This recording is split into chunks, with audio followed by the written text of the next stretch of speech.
إن الحمد لله نحمده ونستعينه ونستغفره ونؤمن به ونتوكل عليه ونعوذ بالله من شرور أنفسنا ومن سيئات أعمالنا من يهده الله فلا مضل له ومن يضلل فلا هادي له فنشهد أن لا إله إلا الله وحده لا شريك له وأشهد أن محمدا عبده ورسوله الذي أرسله بالحق بشيرا ونذيرا وداعيا إلى الله بإذنه وسراجا منيرا أما بعد فإن خير الحديث كتاب الله وخير الهدي هدي محمد صلى الله عليه وسلم وشر الأمور محدثاتها وكل محدثة بدعة وكل بدعة ضلالة وكل ضلالة في النار فقد قال الله تبارك وتعالى في القرآن المجيد والفرقانه الحميد أعوذ بالله من الشيطان الرجيم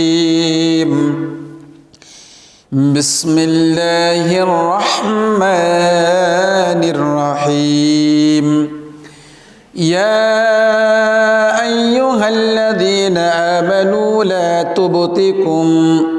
لا تبطلوا صدقاتكم بالمن والأذى كالذي ينفق ماله رياء الناس ولا يؤمن بالله واليوم الآخر عن أبي هريرة رضي الله تعالى عنه قال قال رسول الله صلى الله عليه وسلم كل بني آدم خطاء وخير الخطائين التوابون متفق عليه عن أبي هريرة رضي الله تعالى عنه قال قال رسول الله صلى الله عليه وسلم ثلاثة لا يكلمهم الله منهم يوم القيامة عاق والمنان ومكذب بالقدر متفق عليه الحمد لله যাবত প্রশংসা একমাত্র মহান রব আল্লাহ রব্বুল আলামিনের জন্য যে আল্লাহ রব্বুল আলামিন আমাদেরকে পবিত্র জুমআ মসজিদে আরবি মাসের অষ্টমতম মাস শাবান মাসের প্রথম জুমআয় উপস্থিত হয়ে কিছু দিনী কথার শ্রবণের জন্য মসজিদে এসে নফল সালাত আদায়ের মাধ্যমে খুতবা শ্রবণ করা যে তৌফিক আল্লাহ রাব্বুল আলামিন আমাদেরকে দান করেছেন সেই মহান মনিবের প্রতি আমার সর্বপ্রথম এই শুকরিয়া জ্ঞাপন করছি। সকলেই বলি আলহামদুলিল্লাহ। দুরূদ ও সালাম বর্ষিত হোক সেই নবীর প্রতি, সেই রাসূলের প্রতি, যে নবীর যে রাসূলের আদর্শকে বাস্তবায়ন করা হচ্ছে আমাদের মূল লক্ষ্য উদ্দেশ্য। সেই নবীর প্রতি, সেই রাসূলের প্রতি সংক্ষিপ্তভাবে দুরূদ পেশ করছি। সকলেই বলি সাল্লাল্লাহু আলাইহি ওয়াসাল্লাম, আল্লাহুম্মা সাল্লি আলাইহি, আল্লাহুম্মা বারিক আলাইহি। সকলেই বলি আল্লাহুম্মা আমিন। সম্মানিত মসজিদের মুসল্লি, পদ্মার অন্তরালে অবস্থানরতা মা ভগ্নীগণ, সংক্ষিপ্ত সময়ে আজকের দিনে জুমাই সংক্ষিপ্ত সময়ে বক্তব্যের বিষয়, যে সমস্ত কাজ সৎ আমল, নেক আমলকে নষ্ট করে দেয়, ধ্বংস করে দেয়, এই শিরোনামের উপরে আপনাদের মাঝে আমরা সংক্ষিপ্ত সময়ে এক তথ্যবহুল সংক্ষিপ্ত আলোচনা বিবরণ পেশ করার চেষ্টা করব ইনশাআল্লাহুল আজিজ। সম্মানিত মসজিদের মুসল্লি,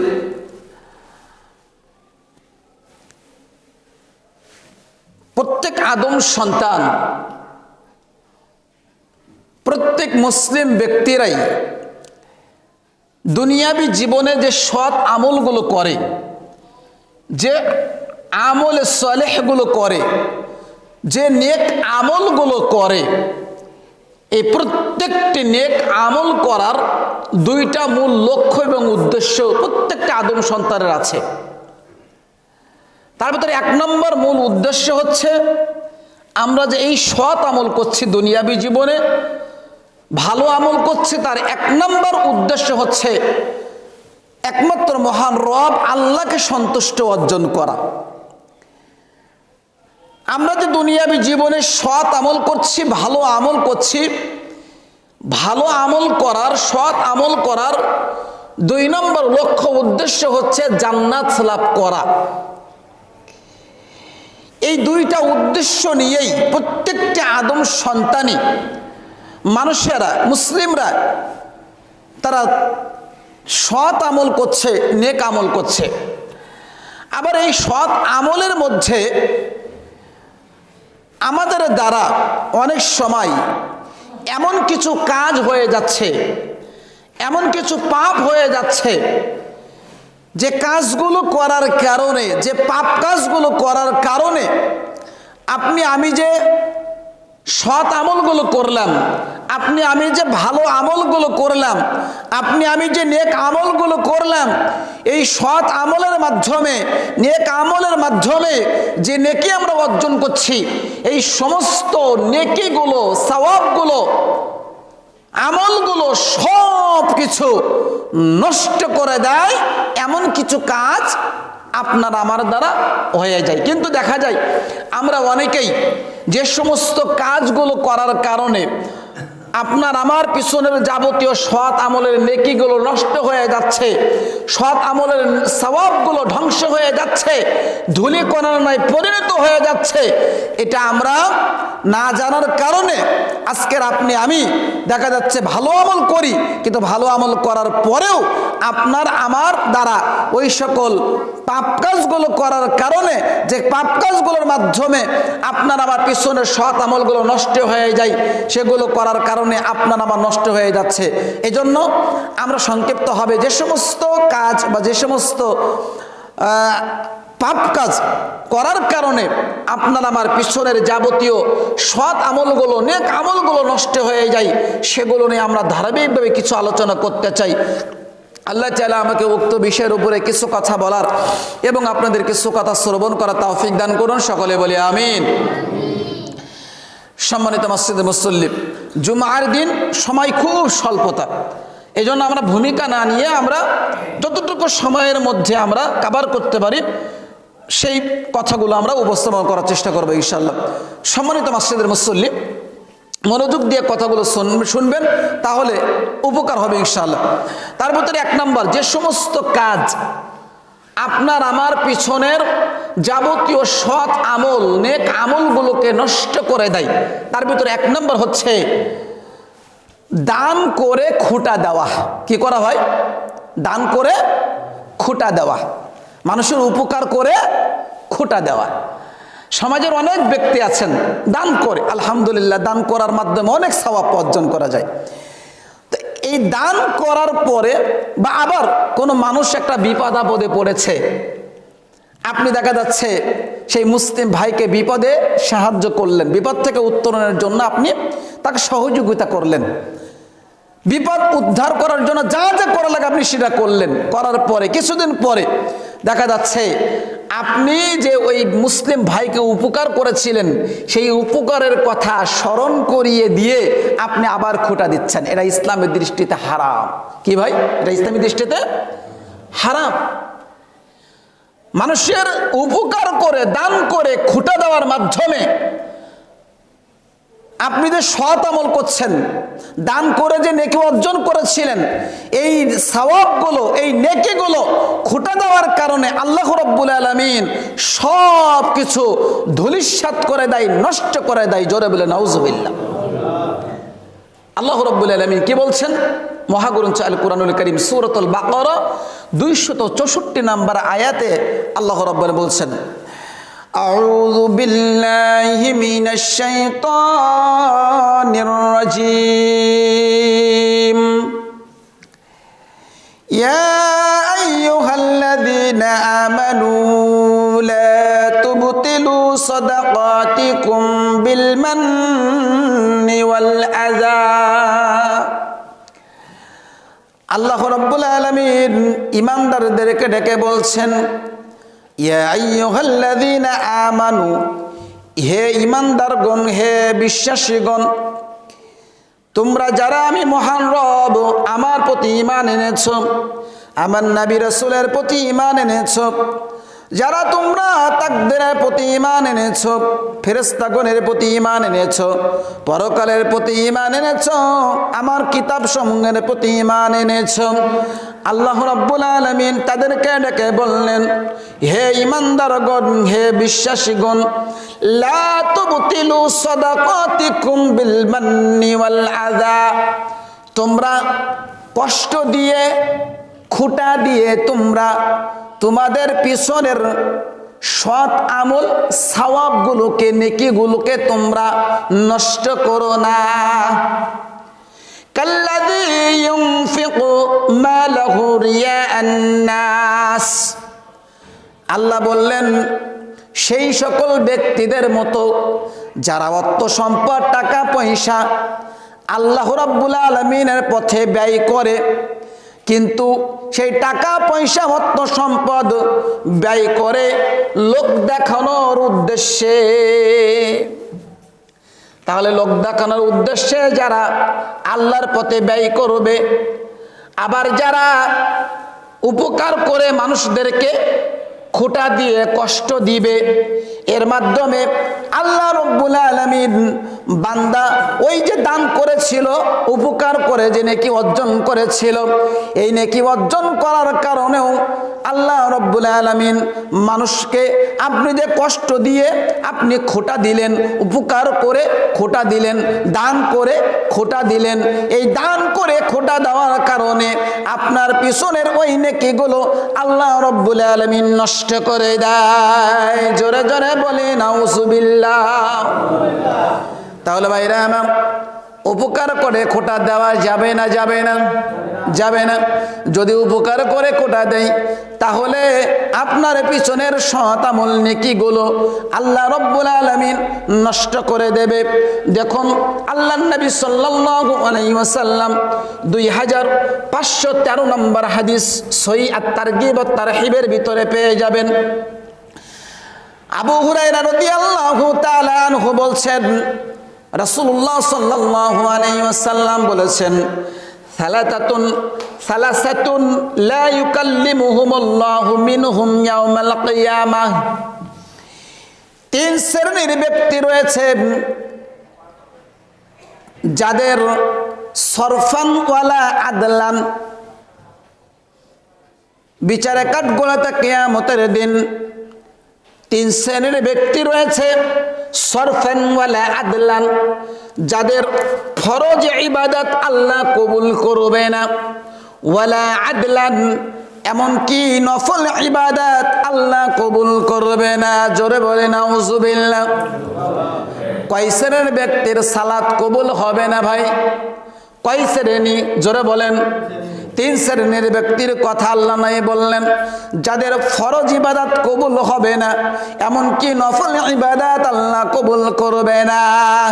তার ভিতরে এক নম্বর আল্লাহর নবী বললেন ওয়াল আকুন, পিতামাতার অবদ্ধ সন্তান যারা, পিতামাতার সাথে খারাপ আচরণ করে যারা, তাদের ফরজ ইবাদত আল্লাহ কবুল করবে না, এমনকি নফল ইবাদত আল্লাহ কবুল করবে না। নাম্বার 2 ওয়াল মান্নানুন, যারা মানুষের উপকার করে খোঁটা দেয়, যারা মানুষের দান করে খোঁটা দেয়, এই সকল ব্যক্তিরও ফরজ ইবাদত আল্লাহ কবুল করবে না, নফল ইবাদত আল্লাহ কবুল করবে না। নাম্বার 3 আল্লাহর নবী বললেন, সাহাবীগণ শোনো, ওয়া মুকাযযিবুন বিল কদারি, যারা তাকদীরকে অস্বীকার করে, তাকদীরকে যারা বিশ্বাস করে না, তাদের ফরজ ইবাদত আল্লাহ কবুল করবে না, এমনকি নফল ইবাদত আল্লাহ কবুল করবে না। তাহলে এই হাদিসের আলোকে বুঝলাম 2 নম্বর পয়েন্ট, আল্লাহ নবী বললেন যারা উপকার করে খোটা দেবে তাদের ফরজ ইবাদত নফল ইবাদত আল্লাহ কবুল করবে না। আরেকটা হাদিসের বর্ণনা সহিহ মুসলিম 106 নম্বর, আল্লাহ নবী সাল্লাল্লাহু আলাইহি ওয়াসাল্লাম বলছেন সালাসাতুল লা ইউকাল্লিমুহুমুল্লাহু ইয়াওমাল কিয়ামাহ ওয়া লা ইয়ানজুরু ইলাইহিম ওয়া লা ইউযাক্কিহিম ওয়া লাহুম আযাবুন আলীম। বিচারে কাঠগড়াতে কিয়ামতের দিন 3 শ্রেণীর ব্যক্তি রয়েছে যাদের সাথে আল্লাহ রব্বুল আলামিন কথা বলবে না, যাদের দিকে আল্লাহ রহমতের দৃষ্টিতে তাকাবে না, এবং কি তাদের দিকে আল্লাহ রব্বুল আলামিন রহমতের দৃষ্টিতে তাকাবে না, তাদেরকে পবিত্র করবে না, এবং ওয়ালা ইউযাক্কিহিম ওয়া লাহুম আযাবুন আলীম, তাদের জন্য রয়েছে যন্ত্রণাদায়ক আযাব। 4টি শাস্তির কথা বলা হয়েছে, আপনি ভালো করে বুঝেন। 1 নম্বর, বিচার কাঠগড়া কত কঠিন হবে যেদিন মহান রব আল্লাহ রব্বুল আলামিন সেই শ্রেণীর ব্যক্তির দিকে দৃষ্টি দিবে না। আল্লাহ যদি আপনার আমার দিকে দৃষ্টিপাত না করে পরিস্থিতি কত ভয়াবহ। আল্লাহ রব্বুল আলামিন আপনার আমার সাথে কথা বলবে না, আপনাকে আমাকে পবিত্র করবে না, আবার রেখে দিয়েছেন যন্ত্রণাদায়ক শাস্তি, যন্ত্রণাদায়ক আযাব। কাদের জন্য? 3 শ্রেণীর ব্যক্তির জন্য। তার ভিতরে 1 নম্বর আল্লাহ নবী বললেন ওয়াল মুসবিল, যারা টাকনুর নিচে লুঙ্গি প্যান্ট পাজামা এগুলো ঝুলিয়ে পরে যারা, এদের সাথে আল্লাহ রব্বুল আলামিন কাল কিয়ামতের মাঠে কথা বলবে না। জোরে বলে নাউজুবিল্লাহ। 2 নম্বর আল্লাহ নবী বললেন ওয়াল মান্নান, উপকার করে খোটা দেয় যারা, তাদের উপরে এই শাস্তিগুলো বর্তাবে।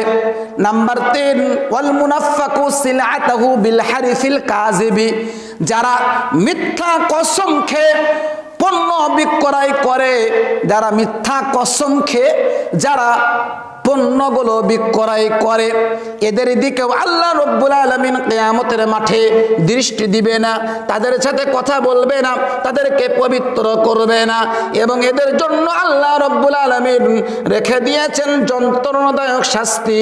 জোরে বলে নাউজুবিল্লাহ।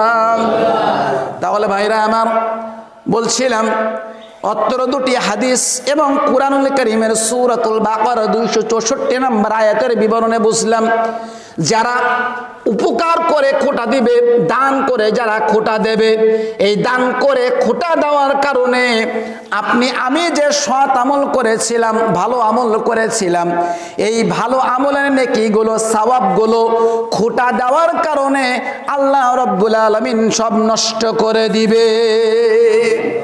আল্লাহ রব্বুল আলামিন আমাদের সবাইকে খোটা দেওয়া থেকে বিরত থাকার তৌফিক দান করুন, সকলে বলি আমিন।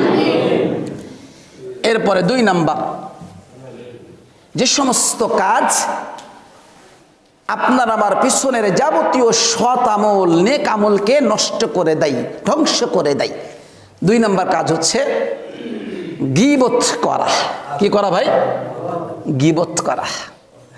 আজকের গীবত আলেমরা গীবত করে, হাজিরা গীবত করে, মসজিদের সদস্যরা গীবত করে, মুসল্লিরা গীবত করে, মা বোনেরা গীবত করে, দোকানদারে বসে মানুষের গীবত করে, সচিব গীবত করে, প্রধানমন্ত্রী অপর বিরোধী দলের নেত্রীকে গীবত করে, করে না করে না? আজকের গীবতের সৈলাব আমাদের সমাজে গীবত করে না কে? আজকের মানুষ বড় পাওয়া, এমন মানুষ পাওয়া বড় দায়ী। আল্লাহ রাব্বুল আলামিন গীবতের পরিণাম সম্পর্কে কোরআনুল কারীমের সূরাতুল হুমাযা 30 নং পারা 22 নং পৃষ্ঠার 1 নম্বর আয়াতের মধ্যে আল্লাহ রাব্বুল আলামিন বলে দিলেন ওয়াইলুল লিকুল্লি হুমাযাতিল লুমাযা, যারা মানুষের সামনে এবং পিছনে, মানুষের সামনাসামনি যারা গীবত করে অথবা মানুষের পিছনে যারা লোকচুরি ভাবে মানুষের অজান্তে যারা গীবত করে, আল্লাহ বললেন তাদের জন্য ধ্বংস সুনিশ্চিত। জোরে বলে নাউজুবিল্লাহ। তাহলে গীবত করলে ইহকালে ক্ষতিগ্রস্ত, পরকালেও ক্ষতিগ্রস্ত হতে হবে। বলেছেন কে? জোরে বলেন, বলেছেন কে? আল্লাহ। আল্লাহ নবী সাল্লাল্লাহু আলাইহি ওয়াসাল্লাম একদিন সাহাবীদের নিয়ে বসে আছেন। এমতো অবস্থায় 2874 নম্বর হাদিস আবু দাউদের ভিতরে পাবেন। আল্লাহ নবী সাল্লাল্লাহু আলাইহি ওয়াসাল্লাম সাহাবীদেরকে বলছেন, মাল গীবাত। আচ্ছা সাহাবারা, তোমরা কি জানো গীবত কি? আচ্ছা সাহাবারা বলো তো, মাল গীবাত, গীবতটা আসলে কি? গীবতটা কি জিনিস? সাহাবীগণ বলছেন, ক্বালা কুল্লাল্লাহু ওয়া রাসূলুহু আ'লাম, আল্লাহ এবং তার রাসূল ভালো জানেন গীবতটা আসলে কি। কথা বুঝছেন? কথা বুঝেন তো? আল্লাহ নবী সাল্লাল্লাহু আলাইহি ওয়াসাল্লাম সাহাবীদেরকে বলছেন, সাহাবারা মাল গীবাত, তোমরা কি জানো গীবত কি? সাহাবীগণ বলছেন, ক্বালা কুল্লাল্লাহু ওয়া রাসূলুহু আ'লাম, আল্লাহ এবং তার রাসূল ভালো জানে আসলে গীবতটা কি। এবার আল্লাহ নবী বলছেন, সাহাবীগণ শোনো, গীবত হলো ওই জিনিস, তোমরা তোমাদের কোনো ভাই সম্পর্কে এমন কোনো কথা বলো যে কথা শোনা মাত্রই তোমাদের ওই ভাই কষ্ট পাবে, এটাই হলো গীবত। ভালো করে বুঝবেন। আল্লাহ নবী বলছেন, তুমি তোমার ভাই সম্পর্কে এমন কথা বলো যে কথা শোনা মাত্রই তোমার ওই ভাই কষ্ট পাবে, এটাই হলো গীবত। সাহাবীগণ আবার বললেন, আল্লাহর নবী, আমি আমার ভাই সম্পর্কে যে কথা প্রচার করছি, মানুষের সাথে বলা বলি করছি, সেই কাজ যদি আমার ভাইয়ের মধ্যে বিদ্যমান থাকে তাহলে আপনার অভিমত কি? তখন আল্লাহ নবী বললেন, তোমার ভাইয়ের মধ্যে যদি সেই কাজ থেকে থাকে আর যদি তুমি মানুষের অগোচরে সেই কাজ বলে বেড়াও, তাহলে তুমি তোমার ওই ভাইয়ের গীবত করলে। কি করলে? গীবত করলে। আর যদি তা তোমার ওই ভাইয়ের মধ্যে সেই কাজ বিদ্যমান না থাকে, যদি তোমরা বলে বেড়াও তার সম্পর্কে, তাহলে তোমরা তার প্রতি মিথ্যা অপবাদ দিলে। তাহলে মুসলিম একজন ভাই খারাপ কাজ করেছে, আপনি দেখেছেন, দেখে আপনি মানুষের তার অগোচরে আপনি আরেকজন মুসলিম ভাইয়ের সাথে আপনি বলে বেড়াচ্ছেন, অমুক ব্যক্তি এই করেছে, অমুকের মেয়ে ভেগে চলে গেছে, অমুকের ছেলে এই করেছে, অমুক ব্যক্তি এই করেছে। এভাবে আপনি যদি বলে বেড়ান আর যার সম্পর্কে আপনি এটা বলছেন সে যদি শুনতে পায়, শুনে যদি তার খারাপ লাগে, তাহলে আপনি তার গীবত করলেন। আপনি তো কি করলেন ভাই? গীবত করলেন। তাহলে সতর্কতামূলক আমরা কি করতে পারি? ইসলাম কি বলেছে? আপনার সামনে কোনো মুসলিম ভাই যদি অন্যায় করে, অগোচরে কোনো একটা পাপ কাজ করছে, আপনি দেখেছেন, আপনি তাকে সংশোধনের জন্য নসিহা করবেন, এটা আপনার কর্তব্য, দায়িত্ব। কিন্তু আপনি এটা না করে আপনি দেখা যাচ্ছে ওই মুসলিম ভাই সম্পর্কে অপর মুসলিম ভাইয়ের কাছে আপনি তার সম্পর্কে বলে বেড়াচ্ছেন, এরকম করি না করি না। চায়ের দোকানে বসলেই একজন মানুষ সম্পর্কে আরেকজন মানুষের গীবত চলে, চলে না চলে না? আজকের ইমাম সাহেব কি করলো, কোথায় গেল, কি হলো কি না হলো, গীবত চলতেই থাকে। ইমামের ভুল হলে সেটা সংশোধন করার জন্য সরাসরি কথা বলা উচিত। আপনি সেটা না করে ইমামের অগোচরে ইমামের পিছনে আপনি লেগে রয়েছেন, গীবত করতেই রয়েছেন। সমাজের একজন মুসল্লি কি করলো, তার সম্পর্কে আপনি তাকে সংশোধনের জন্য নসিহা না করে আপনি তার বিরুদ্ধে মানুষের সাথে কথা বলে বেড়াচ্ছেন, গীবত করে যাচ্ছেন। একজন মুসলিম বোন কি করলো কি না করলো, কি হয়েছে, অন্যায় হয়েছে, তাকে সংশোধন না করে অপর মুসলিম বোনের সাথে আপনি এটা লাগিয়ে দিচ্ছেন তার সম্পর্কে। এভাবে করে আজকের আমরা কে হাজি, কে গাজী, কে মৌলবী, কে মুন্সি, কে মসজিদের সভাপতি, কে মসজিদের মুতাওয়াল্লি, কে মসজিদের সেক্রেটারি, কে সমাজের বড় নেতা, কে এমপি, কে মন্ত্রী, কে ডিসি, কে এসপি, কে পুলিশ, আজকের সবাই আমরা গীবতের সাথে জড়িয়ে যাচ্ছি। অথচ আল্লাহ রাব্বুল আলামিন বলে দিলেন, ওয়াইলুল লিকুল্লি হুমাযাতিল লুমাযা, পৃথিবীর মানুষ শুনে নাও, তোমরা যদি গীবত করা, তোমরা যদি মানুষের গীবত করো, পরনিন্দা করো, মানুষকে খাটো করো, তাহলে তোমাদের ধ্বংস সুনিশ্চিত। জোরে বলে নাউজুবিল্লাহ। আপনি গীবত করছেন, আপনি মনে করছেন খুব ভালো কাজ করেছেন, অথচ আল্লাহ বলছেন গীবত করলেন মানে আপনার জন্য ধ্বংস, আজ না হয় কাল আপনার জন্য ধ্বংস সুনিশ্চিত। একথা কে বলেছেন? আল্লাহ বলেছেন। আল্লাহ নবী সাল্লাল্লাহু আলাইহি ওয়াসাল্লামের একটা হাদিস আপনাদেরকে বলি, 2878 নম্বর হাদিস আবু দাউদের ভিতরে পাবেন। আনাস রাদিয়াল্লাহু তাআলা আনহু বলছেন, আল্লাহ নবী সাল্লাল্লাহু আলাইহি ওয়াসাল্লাম যখন মিরাজে গেলেন, জিবরিল আমিন যখন রাসূলকে নিয়ে মিরাজে গেলেন, মিরাজের রাত্রিতে আল্লাহ রাসূল সাল্লাল্লাহু আলাইহি ওয়াসাল্লাম কিছু ব্যক্তির পাশ দিয়ে গমন করলেন। তখন তাদের দেখলেন তাদের হাতের এই নখগুলো বিশাল লম্বা লম্বা এবং তামার, কিসের ভাই? তামার নখ। এই তামার নখ দিয়ে, লম্বা লম্বা নখগুলো দিয়ে তারা তাদের এই মুখের গোশতগুলো এভাবে করে খামচি দিচ্ছে, আবার তাদের এই বুকের গোশতগুলোকে এভাবে করে ওই নখের মাধ্যমে, তামার ধারালো নখের মাধ্যমে এভাবে করে বুকের গোশতগুলো ছিঁড়ে ছিঁড়ে ফেলে দিচ্ছে। আল্লাহ নবী সাল্লাল্লাহু আলাইহি ওয়াসাল্লাম জিবরিল আমিনের কাছে জিজ্ঞাসা করলেন, মান হাউলা ইয়া জিবরিল, হে জিবরিল, এরা কারা? এই সকল ব্যক্তি কারা যারা তাদের নিজেদের মুখ দ্বারা তারা তাদের মুখের গোশতগুলো খামচি দিচ্ছে, বুকের গোশতগুলোকে ছিঁড়ে ফেলছে?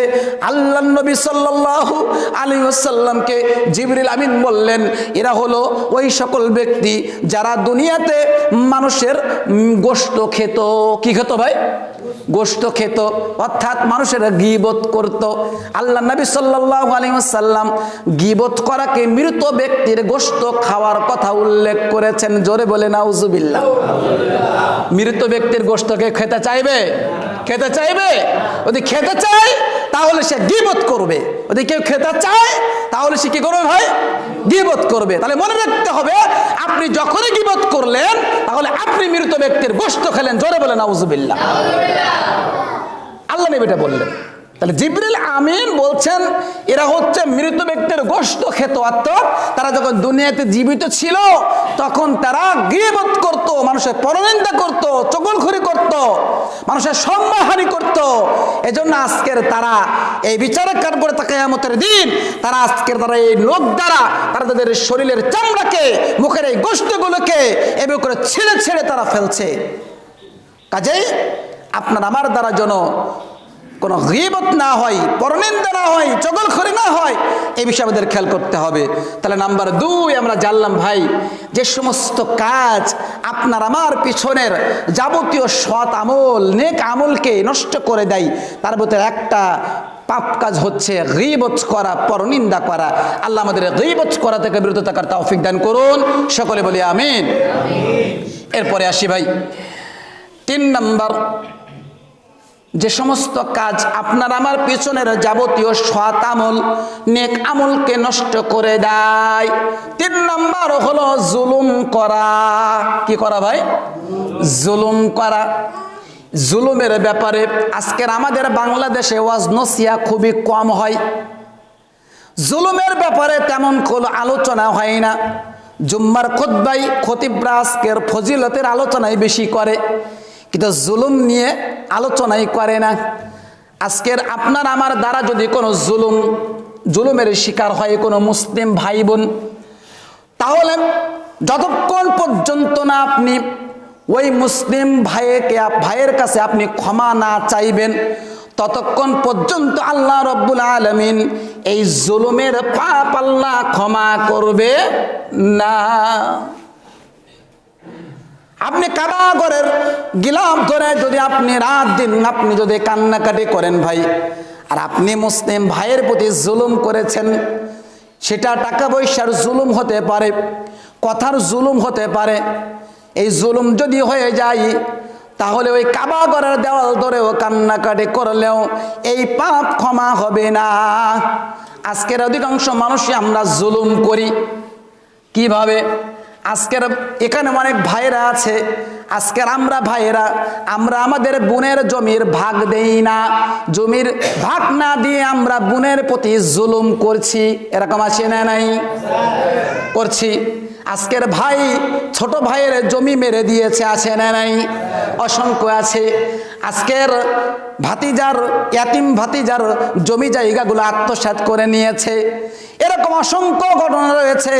তাহলে আপনি আপনার বোনের জমি আত্মসাৎ করে বোনের প্রতি জুলুম করলেন, ছোট ভাইয়ের জমি আপনি আপনার নামে লিখে নিয়ে ভাইয়ের প্রতি জুলুম করলেন, আপনার ইয়াতিম ভাতিজার জমি জায়গাগুলো আপনার নামে লিখে নিয়ে ওই ভাতিজার প্রতি আপনি জুলুম করলেন।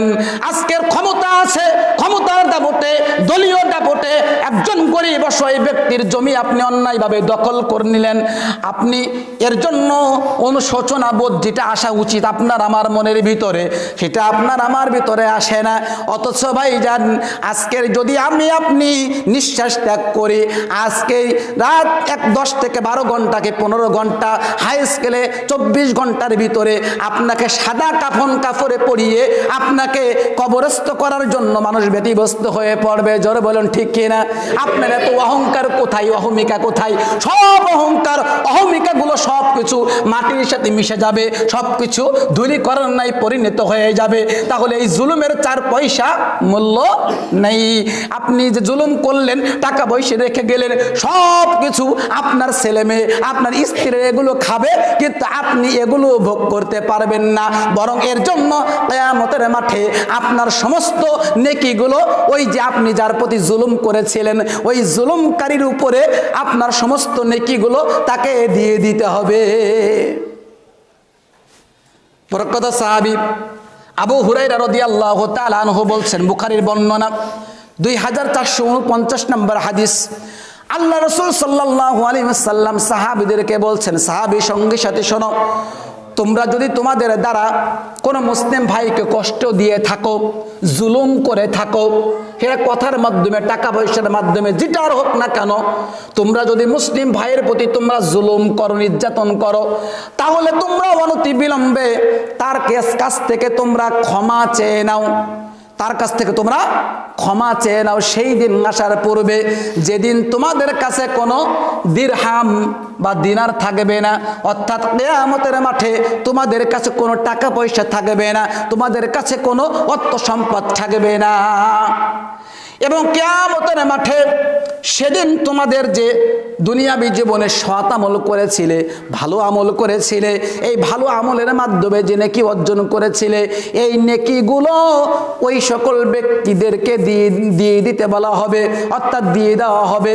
আপনি আমি দুনিয়াবী জীবনে যাদের প্রতি জুলুম করেছিলাম, ওই মাজলুম ব্যক্তিদেরকে আল্লাহ রব্বুল আলামিন আপনার আমার নেকিগুলো দিয়ে দিতে বলা হবে। তাহলে আপনি যদি কোনো মুসলিম ভাইয়ের প্রতি জুলুম করেন, ওই ব্যক্তি হচ্ছে মাজলুম, অন্যায়ভাবে আপনি জুলুম করলেন, ওই মাজলুম ব্যক্তির আমলনামায় আপনার সমস্ত নেকিগুলো কি করা হবে? আপনি যে জুলুম করেছেন এই জুমুলের পরিমাণ, জুলুমের হিসাব পরিমাণ এই নেকিগুলো ওই মাজলুম ব্যক্তির আমলনামায় দিয়ে দেওয়া হবে। আমলনামায় দেওয়ার পরেও যদি দেখা যায় যে আপনার জুলুমের পরিমাণ আপনার নেকির চাইতে বেশি, নেকির চাইতে বেশি, তাহলে এবার কি করা হবে? আপনার আমলনামায় যে সমস্ত আপনার নেকি ছিল, নেকি তো দিয়ে দেওয়া হয়ে গেল, এবার আপনি যার প্রতি জুলুম করেছিলেন ওই জুলুমকারী ব্যক্তির পাপগুলোকে নিয়ে আপনার কাঁধের উপরে চাপিয়ে দেওয়া হবে, আপনার আমলনামায় দিয়ে দেওয়া হবে। জোরে বলে নাউজুবিল্লাহ। বাঁচার সুযোগ আছে ভাই? বাঁচার সুযোগ নাই। তাহলে নেকি দিতে সমস্ত নেকি শেষ। এবার কি হবে? এবার যার প্রতি জুলুম করেছিলেন ওই ব্যক্তির যত পাপ আছে ওই পাপগুলো এবার আপনার আমলনামায় দিয়ে দেওয়া হবে। পরিস্থিতি কত ভয়াবহ এবার চিন্তা করেন ভাই। তাহলে আপনার আমার দ্বারা যেন কোনো মুসলিম ভাই নির্যাতনের শিকার না হয়, জুলুমের শিকার না হয়, নিপীড়নের শিকার না হয়, এই বিষয়ে খেয়াল করতে হবে। তাহলে জুলুম এমন একটা ব্যাধি, এই জুলুম যদি আমরা করি, তাহলে জুলুম করার মাধ্যমে আপনি আমি যে দুনিয়াবি জীবনে সালাত আদায় করলাম, কোরআন তেলাওয়াত করলাম, জিকির আজগার করলাম, ভালো ভালো আমল করলাম, এই ভালো আমলের মাধ্যমে যে নেকি অর্জন করেছিলাম, এই সমস্ত নেকিগুলো জুলুম করার কারণে আল্লাহ রাব্বুল আলামিন নষ্ট করে দেয়। জোরে বলে নাউজুবিল্লাহ। সুতরাং আসুন, আপনার আমার দ্বারা যেন কোনো মুসলিম ভাই যেন জুলুমের, নির্যাতনের, নিপীড়নের শিকার না হয়, আল্লাহ আমাদের সেই তৌফিক দান করুন। সকলে বলে আমিন। এরপরে আসেন, যে সমস্ত কাজ আপনার আমার পিছনের যাবতীয় সৎ আমল, নেক আমলকে নষ্ট করে দেয়।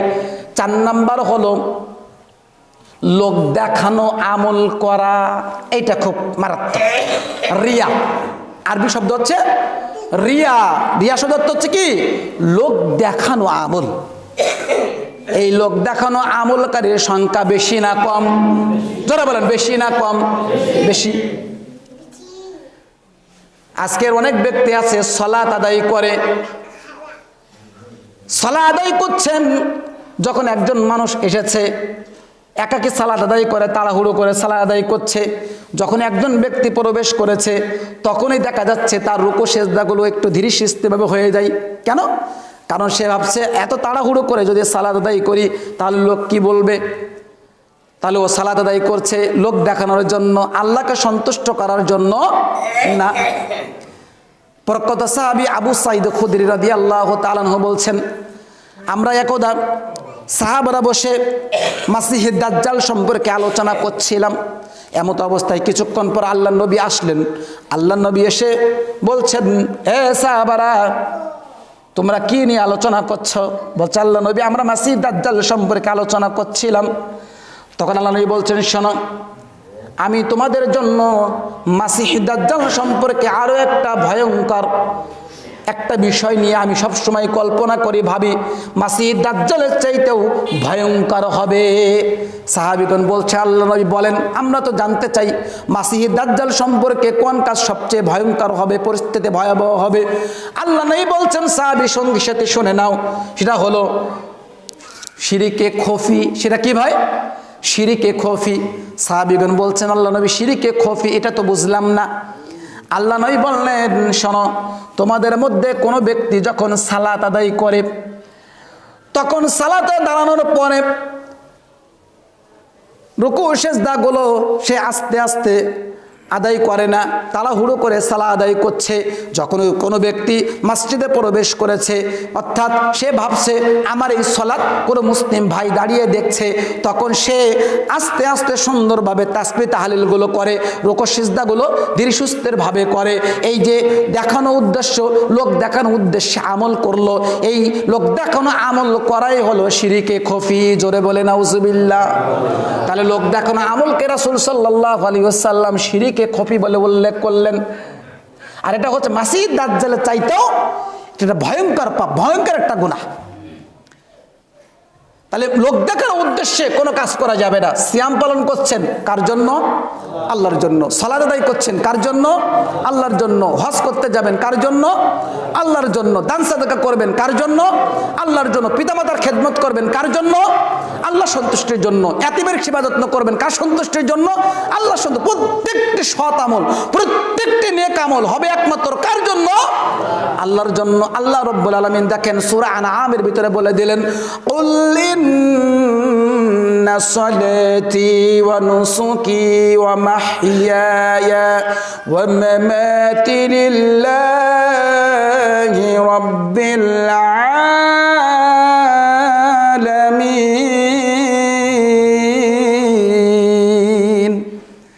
আল্লাহ রাব্বুল আলামিন বলছেন, হে নবী, আপনি নিশ্চয়ই বলুন, নিশ্চয়ই আমার কুরবানি, নিশ্চয়ই আমার সালাত, নিশ্চয়ই আমার জীবন, নিশ্চয়ই আমার মরণ, সব কিছু একমাত্র মহান রব আল্লাহর জন্য। জোরে বলে সুবহানাল্লাহ। তাহলে আপনার সালাত, আপনার সিয়াম, আপনার দান সাদাকা, কুরবানি, জীবন মরণ সব কিছু হতে হবে একমাত্র কার জন্য?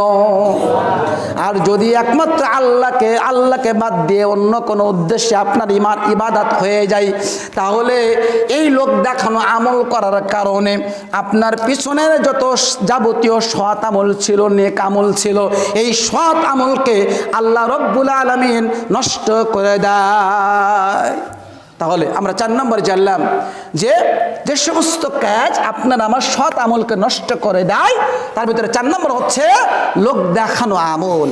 আল্লাহ আমাদের লোক দেখানো আমল করা থেকে, রিয়া লৌকিকতা থেকে বেরিয়ে আসা তৌফিক আল্লাহ দান করুন, এবং একমাত্র আল্লাহকে সন্তুষ্ট অর্জন করার জন্য ইবাদত করার তৌফিক দান করুন, একমাত্র জান্নাত পাওয়ার আশা ইবাদত করার তৌফিক দান করুন। সকলে বলি আমিন। এরপরে আসি নাম্বার 5,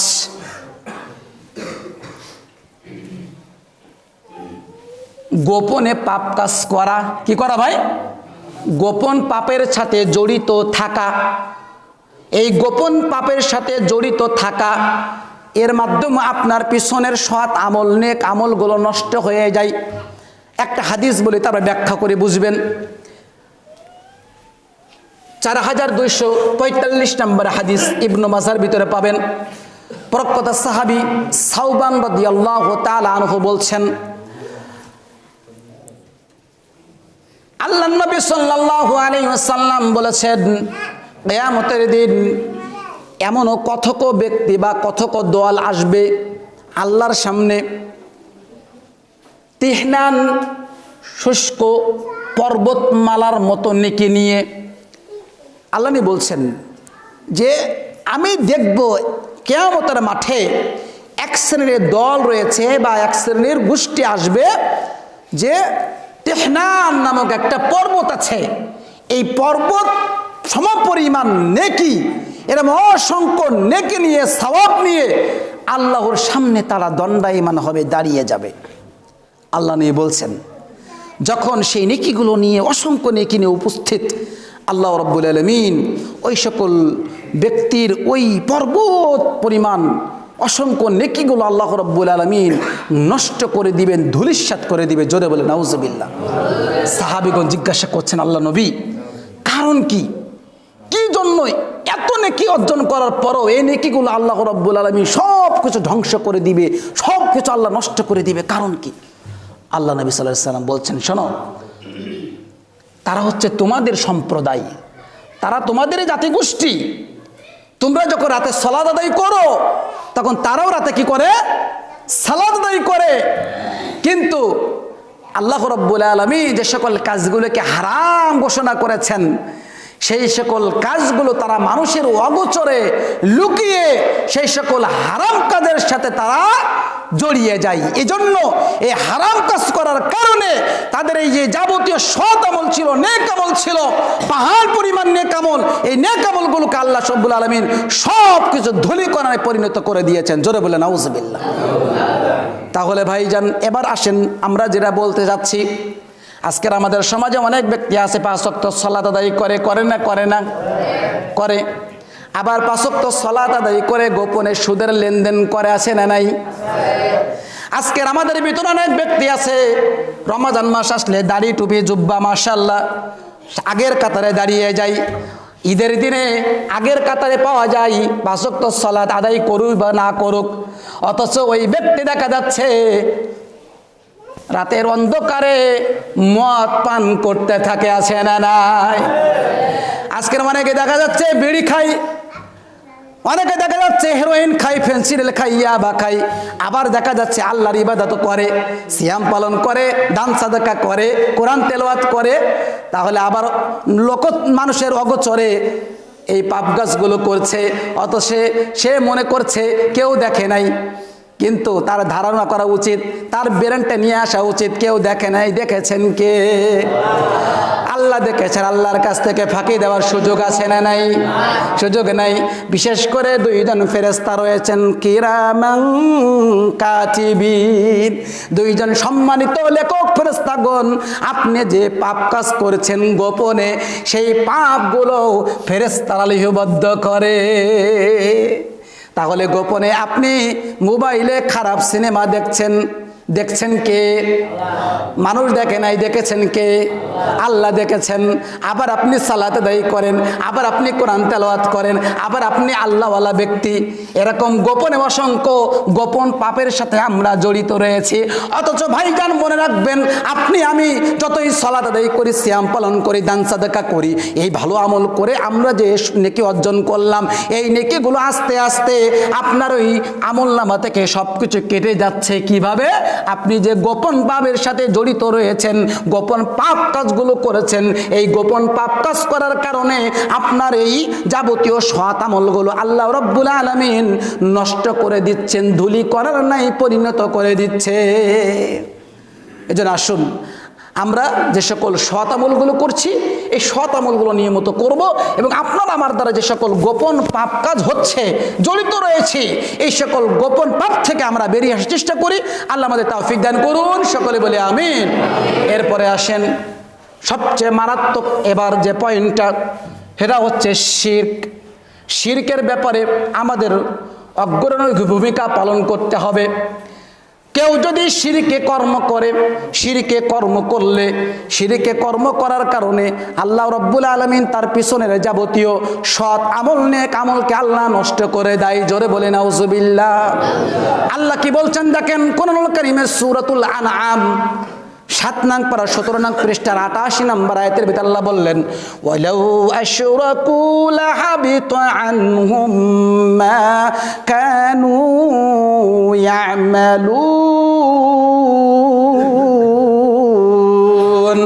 আল্লাহ বলছেন, হে নবী আপনি মানুষদেরকে জানিয়ে দিন, তারা যদি শিরকি কর্ম করে তাহলে আমি আল্লাহ রাব্বুল আলামিন তাদের পিছনের যাবতীয় সৎ আমল, নেক আমলগুলোকে আমি আল্লাহ নষ্ট করে দেব। জোরে বলে নাউজুবিল্লাহ। আল্লাহ আমাদের বলে শুধু ক্ষান্ত হন নাই, বরং আমাদের নবী, সম্মানিত নবী জনাবি মুহাম্মদ রাসূলুল্লাহ, সকলে বলে সাল্লাল্লাহু আলাইহি ওয়াসাল্লাম, যার আগের পরে সমস্ত পাপ আল্লাহ ক্ষমা করে দিয়েছেন, তিনি এমন একজন সম্মানিত নবী, তিনি এমন একজন সম্মানিত মানুষ, তার সম্পর্কে আল্লাহ বলছেন সূরাতুজ জুমার আপনি দেখতে পারেন 24 নং পারা 4 নং পৃষ্ঠার আয়াত নম্বর 65। আল্লাহ রাব্বুল আলামিন বলছেন, ওয়ালাকাদ উহিয়া ইলাইকা ওয়া ইলাল্লাযিনা মিন ক্বাবলিক লাইন আশরাকতা লায়াহবাতান্না আমালুক ওয়া লা তাকুনান্না মিনাল খাসিরিন। আল্লাহ রাব্বুল আলামিন বলছেন, হে নবী আমি আপনার এবং আপনার পূর্ববর্তীদের উপরে এই ওহী নাজিল করেছি, এই নির্দেশ দিয়েছি, নিশ্চয়ই আপনি যদি আমার সাথে শিরিক করেন তাহলে আপনার পিছনের যাবতীয় সৎ আমল, নেক আমলগুলোকে আমি আল্লাহ নষ্ট করে দেব। জোরে বলে নাউজুবিল্লাহ। কার সম্পর্কে বলছেন? আমাদের মুহাম্মদ রাসূলুল্লাহ, সকলে বলে সাল্লাল্লাহু আলাইহি ওয়াসাল্লাম, যার আগের পরে সমস্ত পাপ আল্লাহ ক্ষমা করে দেন, তার সম্পর্কে আল্লাহ ধমকের সুরে বলছেন, হে নবী আপনি যদি শিরক করেন তাহলে আপনার পিছনের যাবতীয় সৎ আমল, নেক আমলগুলোকে আমি আল্লাহ নষ্ট করে দেব, ধ্বংস করে দিব। কাজেই একজন মুসলিম হিসেবে আমাদের দ্বারা যেন কোনো শিরকি কর্ম না হয় এ বিষয়ে খেয়াল করতে হবে। আল্লাহ আমাদের সবাইকে সেই তৌফিক দান করুন, সকলে বলে আল্লাহুম্মা আমিন। যে কথাগুলো বললাম আল্লাহ রাব্বুল আলামিন কথাগুলোকে মূল্যায়ন করার, মেনে চলার, আমল করার তৌফিক আল্লাহ রাব্বুল আলামিন আমাদের দান করুন, সকলে বলে আল্লাহুম্মা আমিন। আল্লাহ তুই বড় দয়াবান, তুই বড় মেহেরবান। আজকের দিনে বৈঠকে যে সকল মুসলিম দিনী ভাই বোন উপস্থিত হয়েছে সবাইকে তুমি ইসলামের জন্য কবুল ও মঞ্জুর করে নাও, আল্লাহুম্মা আমিন। আল্লাহ তুই বড় দয়াবান।